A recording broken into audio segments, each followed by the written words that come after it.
ngeen jëf salaamaaleykum yéen ñu suivre à travers Sokone Média TV ñu ngi am mbégte ak kontaante beneen yoon di dalal ndaanaan yi si suñu gox tey nag ñi daal di dem fi nga xamante ni mooy volet éducatif suñu volet éducatif mu nekk ab système boo xamante ni mooy système éducation ci biir loolu ñi ab ndaanaan boo xamante ni biñ ko joxee li nga xam ne sargal ci wàllum éducation di wuyu ci turu Pape Hamidou Diamé ñi daal di am ak moom tey laaj ki tontu ginnaaw loolu dañ koy bàyyi rek mu daal di nuyu monsieur Pape Hamidou Diamé ñu ngi lay nuyu. maa ngi lay fay Babacar di nuyu ñi nga àndal di leen di wax bisimilah di nuyu seen auditeurs yi ak les téléspectateurs de Sokone Média TV di leen di wax bisimilah. jërëjëf monsieur Pape Hamidou Diamé comme ni ñu ko waxee rek monsieur Pape Hamidou Diamé nekk ab jàngalekat bu ñu ràññee ci département bu Foundiougne waaye te tamit doon koo xamante ni tey parcours am bu ñu ko bëggee xam néew tuuti rek dinañu ci dugal waaye Pape Hamidou Diamé nekk professeur bi nga xamante ni ci collège bu Diaglé en tant que LEC mu nekk français et âgé di koy jàngale ci sein bi Pape Hamidou Diamé lan nga ñu mën a wax tey ci sa parcours. waaw Babacar balaa may xuus ci waxtaan bi permettez-moi d'abord de rendre à César ce qui appartient à César damay sant yàlla sant samay waajur ak samay sëriñ di wax ne j'ai été distingué parmi mes pairs mais loolu taxul ne man maay le meilleur man maa fi mam lañ gën a ràññee damay wax ne faral di wax ne chance moo gën licence te doo adama boo gis toujours da ngay ànd ak ñaan ak barke man nag maa ngi gane si àdduna réellement à Tamba mais ci sama pièce d'identité yi di nga ci gis jululu lu waral loolu parce que je suis fils d'un petit fonctionnaire nag tout tànk ci laa duggee école maternelle jardin d'enfants foofu laa tàmbalee jàng après quelques années après vers les années 72 ñu jëlee ko Ziguinchor affecté ko Diouloulou un village qui m'a beaucoup marqué Diouloulou daanaka foofu laa defee sama enfance bu ñu ñëwee Diouloulou comme dama xawoon dëgër bopp tuuti ñu jëlee ma Diouloulou yóbbu ma dëkk bu ñuy wax Dianna, c'est à quelques kilomètres de Kafountine ma def fa une année foofu. Après bu ñu defee une année avec un ami d'enfance ñu jëlee ñu Dianna indiwaat ma Diouloulou ma tàmbali le cycle primaire à Diouloulou j'ai fait daanaka mon cursus primaire à l'école primaire 1 de Diouloulou sama cursus primaire moom wax dëgg yàlla am na ñoo xam ne ñu ngi yeewoo Sokone xam nañu parce que daanaka j'ai partagé la classe avec leur grand frère parce que un gars comme Ousmane Camara maanaam on a partagé la même école mais suñu ndaw la maanaam Ousmane quelques années maanaam la topp ci ñun waaye à l'école de Diouloulou maanaam macha allah parce que tableau d'honneur moom toujours sama tour dafa doon nekk pas plus tard que avant-hier maa ngi doon waxtaan avec un de mes anciens promotionnaires parce que foofu quand tu es brillant les fruits là goyavier yi muy manguier yi maanaam boo trouvé problème ñooñu lañ doon jox décerner les fruits là. mu doon wax ne ñun daal dañu doon punir quoi man ko ndox mi c'est la vie quoi c'est la vie loolu nag en même temps je me rappelle bien dañ ma bindoon daara boobu da ngay ñëw añ midi 14h30 yaa ngi daara boo jógee ci daara gi nag ci ngay profité dem école pour gontu ma def un cycle primaire bu mucc ay parce que on avait vraiment une génération exemplaire parce que ñi ma ci ràññeeku ñun ñu doon jël maanaam les 3 rangs kenn ki ndeysaan wàññeeku na jigéen la Ramatoulaye Diémé kenn ki il est professeur de sociologie dans une université française à Marseille Pierre Gomis numéro 2 alors ñu def CM2 benn parent gis le concours du Prytanée mu gisee le concours du Prytanée mu ñëw wax ko à nos parents ñu wax ko à notre maître de CM2 un bon maître un maître exemplaire Antoine Demba Ndiaye que j'en rends hommage au passage parce que vraiment daf ñu tàggat ñu décidé ne que dañuy def concours Prytanée boobu temps da ngay jógee Diouloulou dem Ziguinchor pour faire la visite médicale d'aptitude on était un lot de 8 élèves ñu dem ñu def visite d'aptitude après examen buy jotee ñu dugaat 400 mbaar la ñoo jëlee Diouloulou pour dem Ziguinchor ñu dem defi concours bi yàlla def bu ñu defee concours bi au niveau de la Casamance naturelle on était 3 à réussir au concours man la woon Abiboulaye Diallo qui habitait Ziguinchor et Gaston Maurice Oumpounou. Et le quatrième, on était 4, le quatrième c'était Bodian, mon ami Bodian qui habitait Suède. Donc nous, année nous réussir Britannique. Donc, pour une première fois, j'ai quitté mes parents, Madame Dakar Bango, au Britannique militaire. Je suis c'est mon cycle secondaire. C'était une autre vie qui a commencé. Parce que j'aimais la vie militaire étant jeune. Donc suñu gisee ne ginnaaw bi nga jógee ci école primaire da nga daal di amal li nga xamante ni moom moo nekk examen ci école britannique militaire tout à fait. donc bi nga jotee sa CFEE nga daal di dem école britannique militaire daal di continuer li nga xamante ni si mooy sa njàng. Waaw la même année j'avais réussi à l'entrée en 6e au CFEE et au britannique militaire parce que at yooyu dañ doon publier les résultats au niveau du soleil bi da doon jógee Ziguinchor bu ñu ko indee ñu xool yàlla def ma admis mais aussi foofu je rends hommage aussi à mon papa parce que mercredi bi daawu ñoon dem école mais dañu doon tëj ci bureau ñu ma doon jàngaloo forcé je me rappelle bien les 100 dictées la livre bu ñuy wax 100 dictées te mu am benn côté bu vert ak côté bu rouge man yëpp laa doon def am na jamono yoo xam ne sama doon réussir dictée parce que à l'époque il fallait faire moins de 5 fautes pour réussir à l'entrée en sixième. Donc, on était des élèves extraordinaires. De mon enseignement, si fait une faute, ça, belle affaire. Sans pas protecter ma pression, mais côté beaucoup vraiment m'a excellé. Il y a la définition de concours. Et on mangeait les mêmes plats, on s'habillait avec les mêmes tenues. Et madame, on nous inculquait la discipline militaire. Donc lu tax tey yow demoo ba continuer li nga xamante ni moom moo nekk ci armée bi. Alors dama dem ba en certain moment il y avait un certain dégoût de la vie militaire. Bon c'est normal quand j'étais jeune j'aimais ma dem ba aguerrir pour vous dire année bu ñuy def bac xam nga ñun bu ñuy def bac boo jógee Bango Saint-Louis ngeen di defee bac année boobu ñun suñu jury. C'est Ahmed Fall lañ ko defee. Je me rappelle bien tout juste après la proclamation des résultats man c'est au niveau du pont Faidherbe laa commencé génne sama épaulette ak sama insigne ak le béret ma ne appuyé avec la vie militaire ma ne ko léegi nag man genre bon débarras laa doon wax quoi parce que moi je ne voyais que la vie militaire la vie civile. Donc école britannique militaire si nga defee de 6e au terminal. De la 6e à la terminale foofu laa defee sama cursus foofu Babacar dañuy formater nit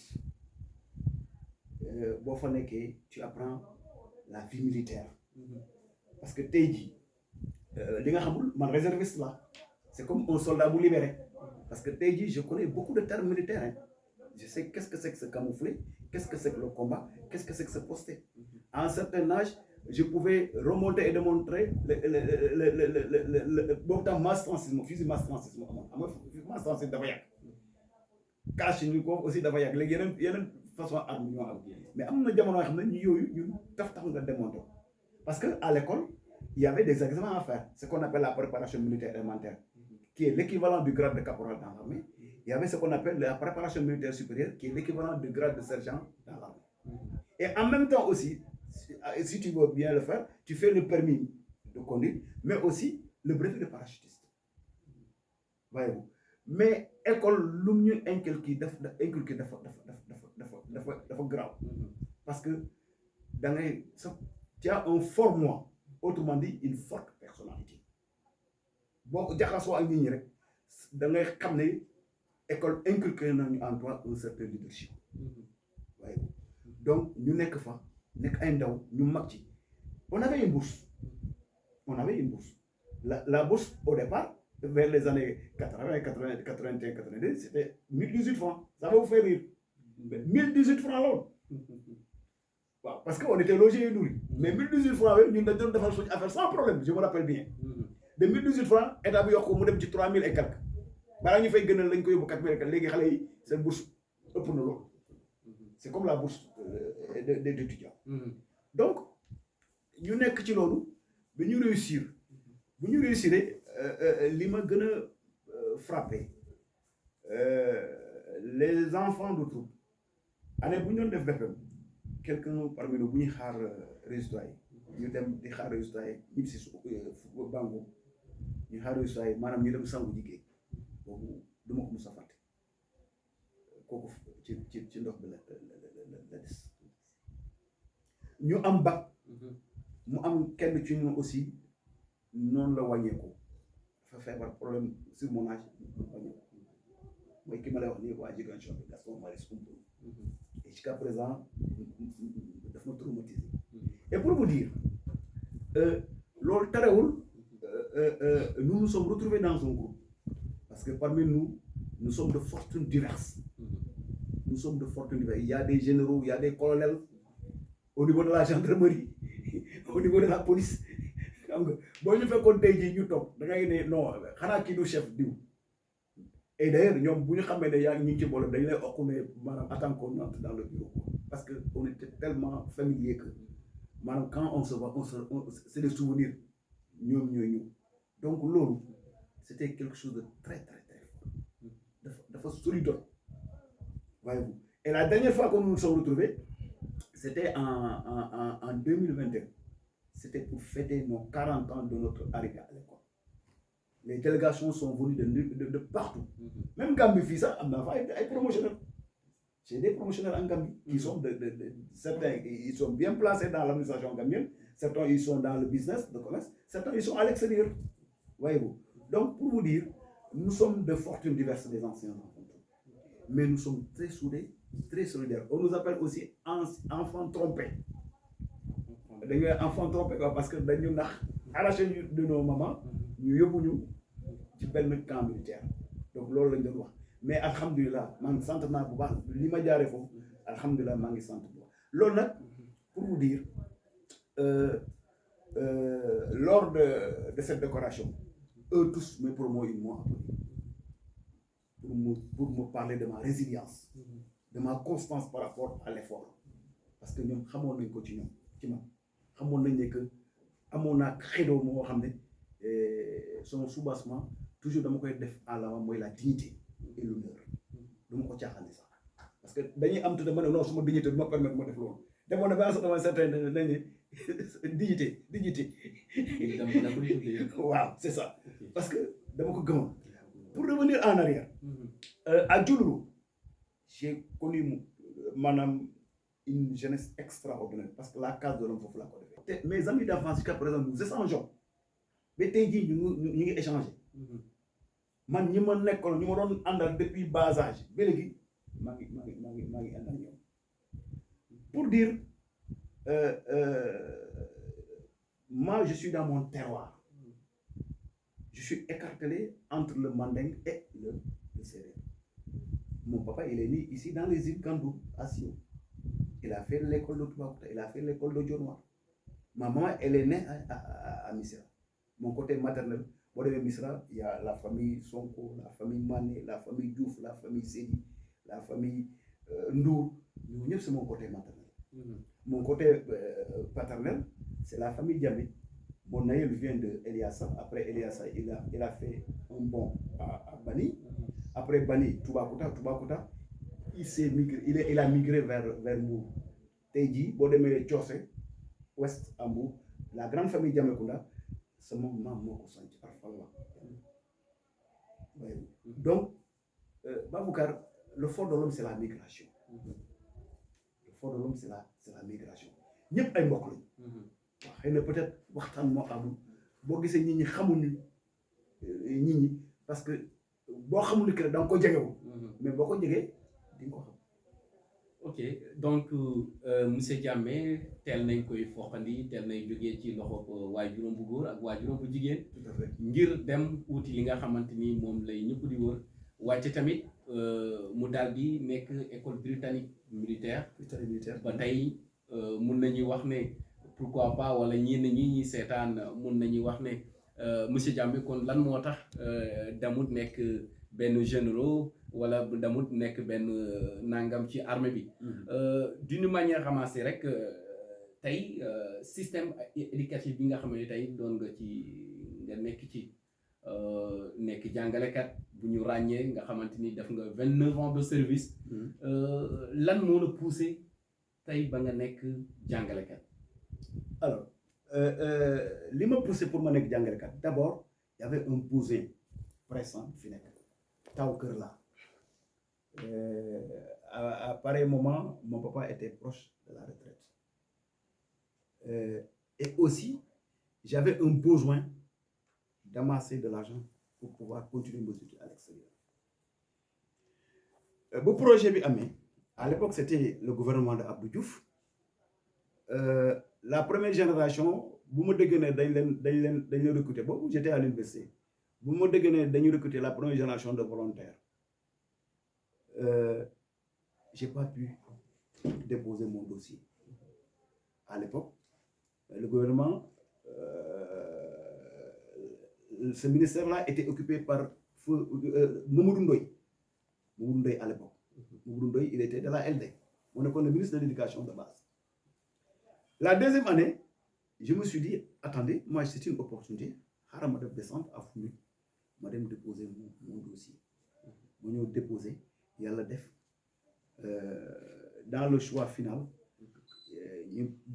parmi les sélectionnés pour la génération des volontaires de l'éducation de Foundiougne. Aussi, ça aussi c'est une famille. Nous am pas-pas fii je peux citer entre autres feu Pape Sène Mamadou Sène mooy mag ñoom Bass Gaye ñoom Sëriñ Gaye Mamadou Sène je peux citer Aliou Cissé le Bouloum je peux citer Madame Thiaw de l'école 3 je peux citer Boubou Diallo le directeur de Badoudou je peux citer Abdoulaye Khania l'inspecteur Abdoulaye Khania je peux citer Ibrahima Fati la liste n'est pas exhaustive on était 40 mais Mama Sabali c'est plus qu'un frère bu ñu defee 3 mois de formation ñun ñaar ñi le corps de contrôle mooy les inspecteurs mais ñaar ñi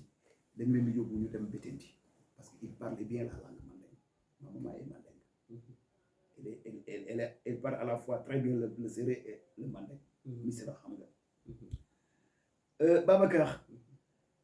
on avait de très bons inspecteurs dañu leen di ñaanal yàlla na suuf sedd ci seen kaw muy inspecteur Seydou Ndianko mais aussi inspecteur Salif Koli ñi fi nekk ñu ñaanal yàlla bàyyi la fi mooy inspecteur Diaw mais aussi inspecteur Daw l'autre il est à la retraite il est à Kaolack il a un peu aussi participé à notre formation mooy Ousmane Ba on n'avait que 3 mois gis nga les générations de volontaires de la première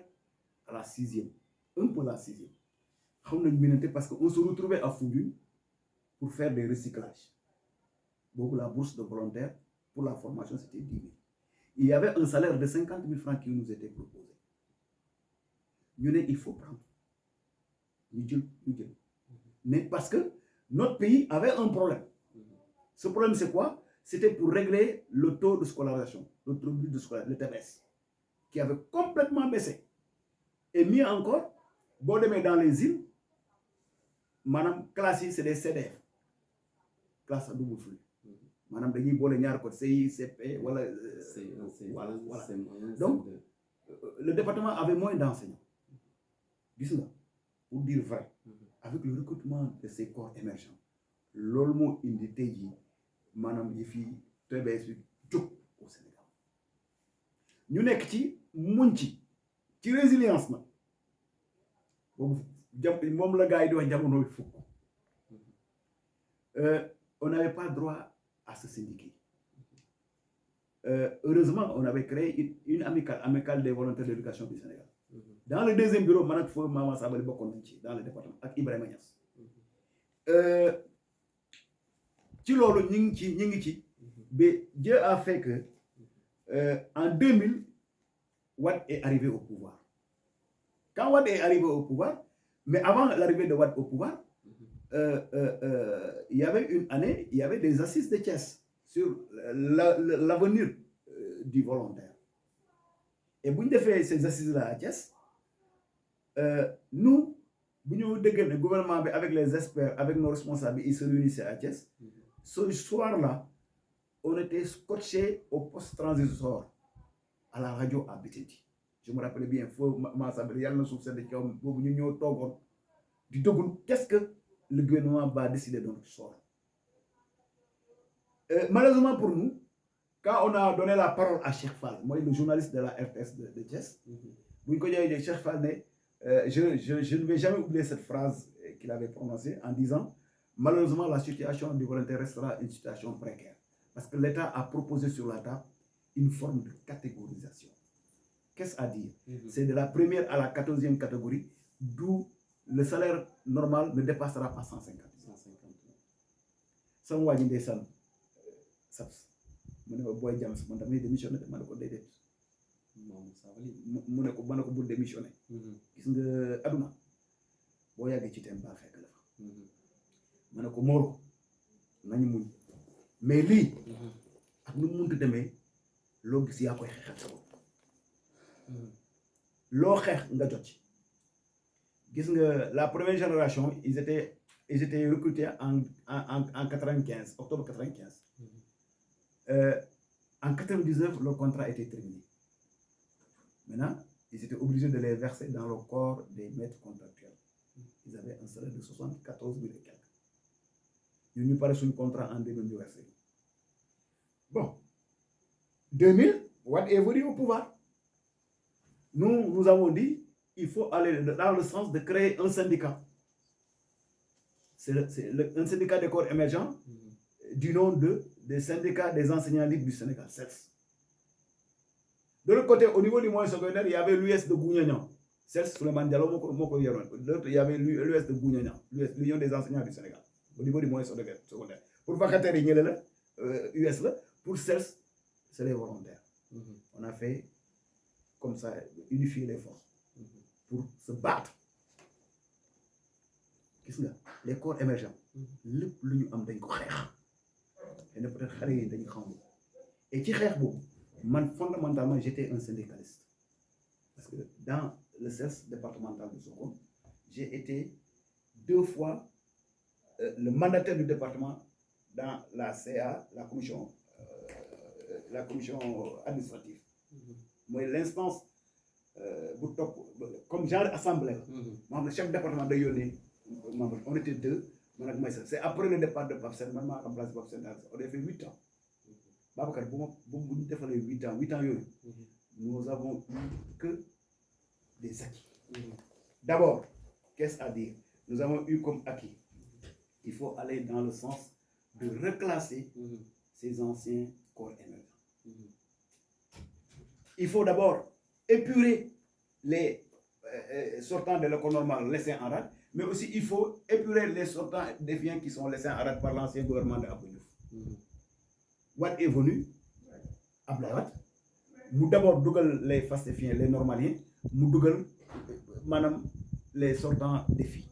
mu reclasser dougal dans la fonction publique. Maintenant, il essaie les corps émergents. Pour les corps émergents, avec les luttes incessantes que nous menions dans le passé, ils nous ont proposé un reclassement par système quotataire. Au départ, on nous parlait de 225. Après, on nous parlait de 300 et quelques. Après, on nous parlait de 500 et quelques. Après, on nous parlait de 1600 et quelques. Après, maintenant, finalement, on nous parlait de reclassement universel. Comme c'est diplôme rek, du reclassement. Loolu gune yi fekk wuñ ci loolu nag loolu ndeysaan ndem si yàlla Seydou Ndiankou daf ñu doon wax en recyclage ce statut de corps émergent salle d'attente la ku toog ci fauteuil bi boo fa toogee yaa fa bàyyi sa bopp. Donc il fallait se battre. Il fallait se battre pour avoir son diplôme. Babacar, étant volontaire, sur le terrain, moi par exemple, après, pour me quitter Betenti, j'ai trouvé sur le terrain des doyens comme Ablaïba, des doyens comme Feu Ablaïba, des doyens comme Feu Latir Faye, Feu Ablaï Diouf. Voyez-vous, actuellement, man, si je suis CAP, yàlla bàyyi fi ba ci kanam doyen dialogue bu école de filles moo ma gis CAP ak Omar Demba Ba les anciens volontaires boo déggee fulla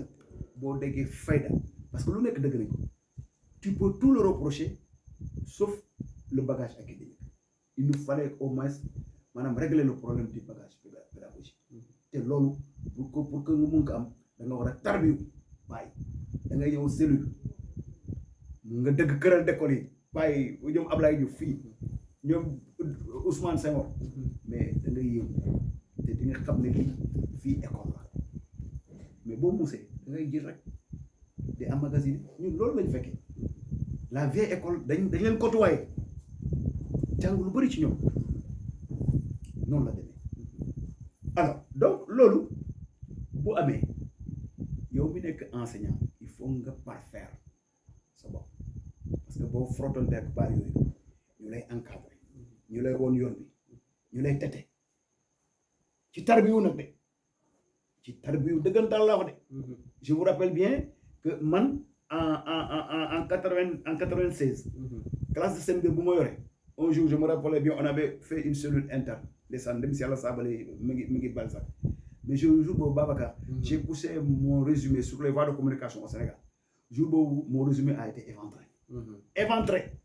éventré qu'est-ce à dire maanaam doyen ñu fa nekkoon feu Baba Ndiaye ak doyen Samba Tukuleur Mbaye qui était mon directeur dañ ne génne lii parce que je venais fraîchement de l'université dama doon def des résumés kilométriques et avec humilité j'ai accepté le lendemain j'ai repris le cours avec mes élèves ces élèves là aujourd'hui c'était ma première génération d'élèves ñii ay journalistes lañu ñii ay docteurs pharmaciens lañu ñii ay professeurs lañu ñu may dëgg te tey jii maa ngi bokk ak ñoom jury d'examen. Donc jërëjëf donc monsieur Hamidou Diamé ci sa parcours bi nga xamante ni def nga ko ginnaaw bi nga génnee école britannique daal di ñu recruter la tey nga nekk tamit sa premier poste nga daal di koy defee fi nga xamante ni mooy Bettenty nekk dans les îles de Saloum nga jógee foofu fan nga dam fi nga xamante ni bu ma jógee Bettenty li ma fa jógee dafa yomb ñu fekkee troisième jour sama naataango bi dem si yàlla saabale nee naa leen tey jii boo wootee woon waa Bettenty dinañ ne déedéet saabale moo gaañu de xam naa ne boo mutul monsieur Diamé la parce que Bettenty bu ñu fay nekk xam nga on avait le matelas ras le sol waame bi bu jotee rek man damay am problème respiration dañ mel ni jàngere yóbbu ma hôpital pour ñu piqué ko da nga amoon benn maladie genre asthme la woon quoi allergie laa ci amoon bu fraîcheur amee rek j'avais des problèmes gars yi ne l'infirmier la def délégation gis Seydou Niango c'est un cousin Seydou mu ne leen kii boo ko génnew fi bu baax noonu lañ may gënee Bettenty ma bàyyi fa ñoom Sabali ñu indi ma Sandikuli école Mamadou Diouf de Sandikuli foofu ñu ma fa jàngal mag ñoom Seybane Aïdara la ñoom Rocky Daba Aïdara ñoom laa fa jàngal ñooy dem des élèves extraordinaires CP laa leen amoon foofu Sandikuli lañ ma jëlee yóbbu ma pour ma dem créer l'école de Dantaxu waaw comme chargé d'école bu ma demee Dantaxu c'était le néant je me rappelais bien année boobu bu may def CAP li ma gën a échoué loolu sax ci la bokk parce que maanaam nécessité de service lañ foofu yóbbu xam nga nécessité de service bu la sa chef bu la ko yóbbu waroo laajte da ngay dem ci li service Dieu merci gis nga avant may dem foofu ma jógee Foundiougne ñëw jour lu ma daj ak doyen Lamine Bara Diouf du ma ko fàtte ma ne ko man doyen de Dantaxu lañ ma yóbbu mu ne ma foofu boo demee dara jàmmaa ngi fa boo demee boobu instant boobu ñu ngi ma sol ne dañuy sol maanaam chapelet borom kurus yi ñu ngi ma ko doon wax feesal sa bopp mais Dieu merci aussi j'avais des parents qui savaient jouer le rôle de manière psychologique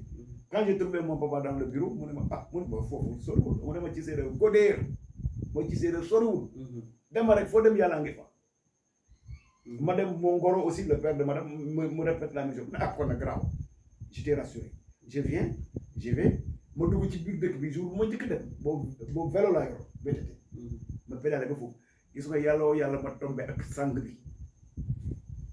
bi maanaam Cheikh sang pa ma ñëw fekk ko ak jaxasam ak kurus baatam mu ngi fes dal ma doyoo tànk boobu gis nga yàlla gis nga Babacar ñaan waajur am na solo lool gis nga boo amee ñaan waajur doo tiit dara ma ñëw gis nga sang bi mu mel ni comme daf ma yàgg xam ndekete yow sama benn maam parfois léeg-léeg day jógee Saroudia ñëw toog kër ñoom sang bi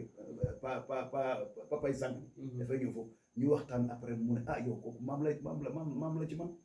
ma ne ko kër borom dëkk laay laaj mu ne ma fële la mooy kër ñoom Mabay kër ñoom Ibou Diouf da ndaw mooy borom dëkk da ndaw ma ñëw saafante moom ma ne ah man de dañ ma indi fii pour école danta woon maa ngi ko ubbi en 99 mbaar lañ ko ubbi ma nekk foofu chargé de corps j'avais plus de 50 élèves ma dem ñu abal ma ay table boobu temps dans la communauté de Nioro les gens étaient réfractaires à l'école parce que en fait les tables que j'avais plus 24 tables bancs à l'école de Ndiao Malik ci kaw fële après Touba Mouride parce que ils étaient réfractaires à l'école je me rappelle bien quelques années après le chef de village le président de la communauté qui nekk Alhaji Moussa Yama que je félicite et je remercie de passage parce que ñun ñoo leen décorandoo keroog à Toubacouta bu ma jëlee table ba l'année suivante dafa bëggoon ñu ubbiwaat Ndiao à l'époque il y avait l'inspecteur Gassama qui était à Foundiougne ma ne ko nag ah man de indi naa kii te ñële nee na bëgguñu école bu fekkee ne réellement dafay jël table yi kon ñii du ñu am fu ñu toog mu ne ma prendre responsabilité paa bi wax ma ne ko déedéet góor gi table yi doo ko yóbbu ñooñu bëgguñu école mu wax dem boole mag borom dëkk ma ne ko table yi doo ko parce que l'école sénégalaise est unique l'enfant de Ndiao et l'enfant de Dantaoun ils sont tous pareils ça c'est un bien de l'État mu dem gis borom dëkk mu ne sa góor gi dëgër la bopp de di la ko waxee salo gis nga yàlla après pakala lay mujjee ji sa ci bopp gis nga léegi noonu laa ubbi école bi may nos avec une classe 2 classes 3 classes mais finalement j'ai eu 6 classes mais loolu aussi Babacar pas moo tax ba par le mouvement national ma gagné cette direction là gis nga mën naa ko liggéey Dantaxul parce que école Dantaxul bu ma fay dem amuloon dara mais bu ma fay jógee ils avaient un cycle complet ils avaient un bon partenariat il y avait par le canal de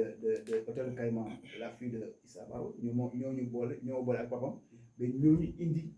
le partenaire de Dantaxul je me rappelle bien c'était le jour du combat Mor Fadam Taïsa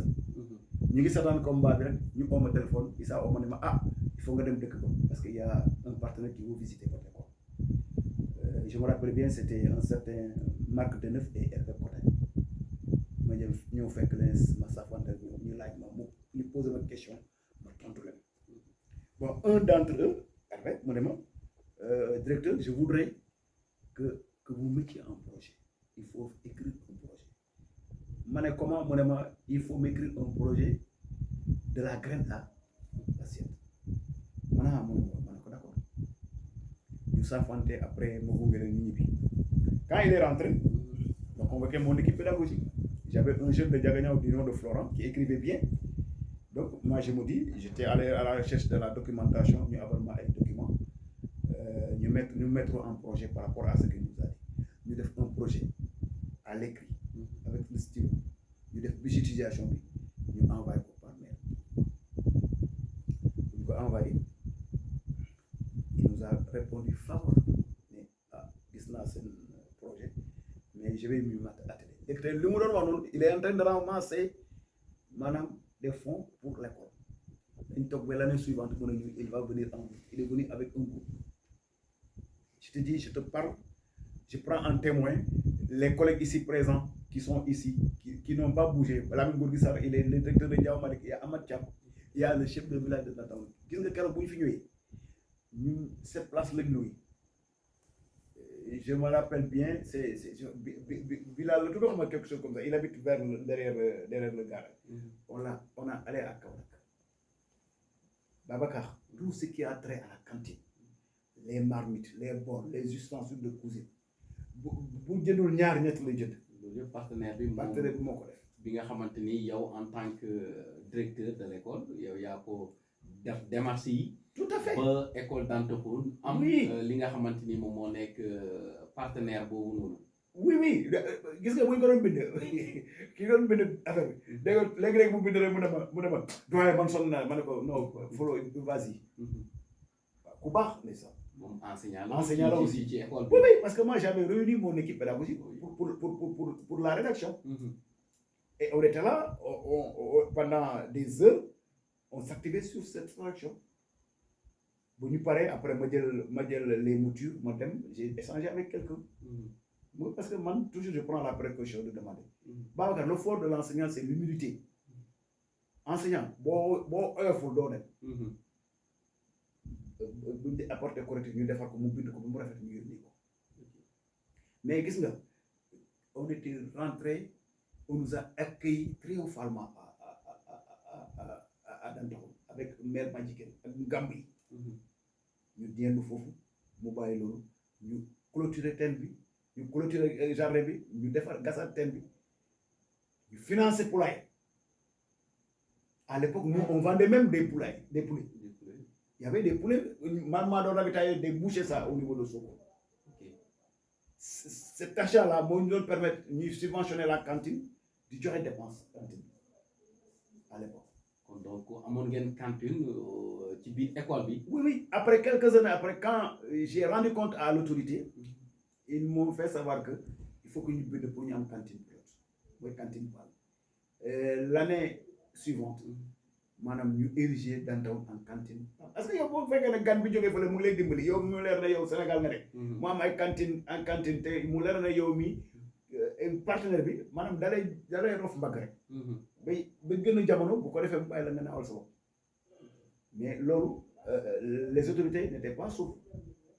dañuy boole ci la liste des cantines pas Dantaxul amoon na cantine pas au même titre que certaines écoles de la localité ñuy dawal loolu j'ai fait au moins 12 à 13 ans à Dantaxul balaa ma fa jógee j'étais même le président de CODEC du grand CODEC de Nioro Alassane Tall la communauté de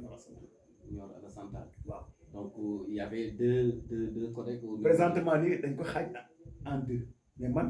j'avais la chance parce que ñi ma utoon mooy le doyen Serigne Faye qui était le directeur de Nioro Alassane Tall le doyen Ousmane Senghor et Kodo Soumaré Diank ñoom ñoo ma utoon et Bassirou Koli ñoo nekkoon mes prédécesseurs comme président de CODEC man bu ma ñëwee tamit j'avais le grand CODEC ku ma utoon sax il avait le grand CODEC c'est après qu'on a dit que il faut diviser le CODEC en deux parties maintenant le CODEC de Nioro est divisé en deux il y a le CODEC de Diamaguène et le CODEC de Nioro Alassane Tall et la même année pour vous dire avant que je n'aille là-bas année boobu lañ ma def président de CODEC en 2013 année boobu laa organisé semaine de l'école de base à Ndiéguène Ndongo c'était pour régler un problème à Ndiéguène Ndongo parce que Ndiéguène Ndongo dafa demoon ba école bi bëgg a dee ma ne gars yi mes pères directeurs il faut aller voir le jeune Madiambal Mbow il est à Kaolack maintenant il faut aller lui donner un coup de main pour que école bi mën a sukkali booy bi au départ dafa doon jéem a réticent parce que wóoluwuloon population par rapport à l'organisation de la semaine de l'école de base